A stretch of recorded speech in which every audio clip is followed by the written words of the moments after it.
इंशाल्लाह कोशिश करेंगे कि 5 से 6 करोड़ की मेडिसिन जो है वो भी फ्री मिले।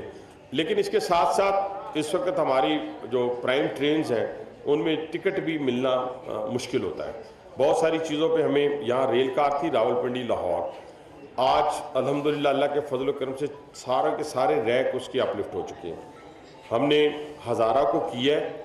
अवाम एक्सप्रेस अभी भी आपके पास आएगी तो देखने के काबिल नहीं होगी, मैं भी कह देता हूँ। लास्ट टाइम भी मैं प्लेटफॉर्म पे आया तो अवाम एक्सप्रेस को देख के मैंने मुंह दूसरी तरफ कर लिया। लेकिन ये सदियों का गंद है, साफ करते हुए टाइम लगेगा। अवाम एक्सप्रेस जो है उसके साथ 40 नई कोचेज़ जो इस वक्त कैरिज फैक्ट्री इस्लामाबाद में हमारे इंजीनियर्स तैयार कर रहे हैं वो जो है नई लगेंगी और बाकी जो है रिफर्बिश होंगी।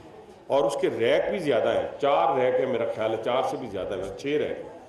तो वो भी इंशाल्लाह ताला अलामा इकबाल और हज़ारा का बाकी 2 रैक, ये 30 जून और सक्कर एक्सप्रेस ये 30 जून तक मैंने इनको टारगेट दिया। उसके बाद फिर बाकी जितनी ट्रेन हैं वो दिसंबर 2026 तक जो है वो अपलिफ्ट हो जाएंगी। इसके साथ साथ मैंने जैसे कहा ट्रैक पे भी काम होगा, ब्रांच रूट्स के ट्रैक पे भी काम होगा और रीजनल कनेक्टिविटी के हवाले से भी हम ब्रेक थ्रू करेंगे। और रिच मिनरल एरिया चागी में 900 किलोमीटर तो इंशाल्लाह ताला हमारे पास फंडिंग आ गई RDMC की ब्रिज फाइनेंसिंग के ज़रिए, वो भी हम। लेकिन इसके साथ हम इस काबिल हो गए हैं कि हम चीज़ों को एक्सपोर्ट कर सकें, यानी हम वैगन्स बना के, कोचेस बना के, जिसके हवाले से हमने बांग्लादेश से रब्ता किया जहाँ ब्रॉड गेज है, नेपाल से, श्रीलंका से, अर्जेंटाइन से, चिली से, और बांग्लादेश के जो हाई कमिश्नर हैं उन्होंने हमसे कहा था कि इलेक्शन के बाद इंशाल्लाह हम इसको ब्रेक थ्रू करेंगे। लेकिन उससे पहले उन्होंने सारे के सारी हमारी वर्कशॉप विज़िट की हैं,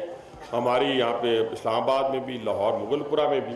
तो इंशाल्लाह लेस प्राइस के ऊपर हम उनको एक्सपोर्ट करने में कामयाब हो जाएंगे। ये बड़े अच्छे बात पाकिस्तान रेलवे को TOT के तहत, ट्रांसफ़र ऑफ टेक्नोलॉजी के तहत जो चाइना से हमने ली थी, हम इस काबिल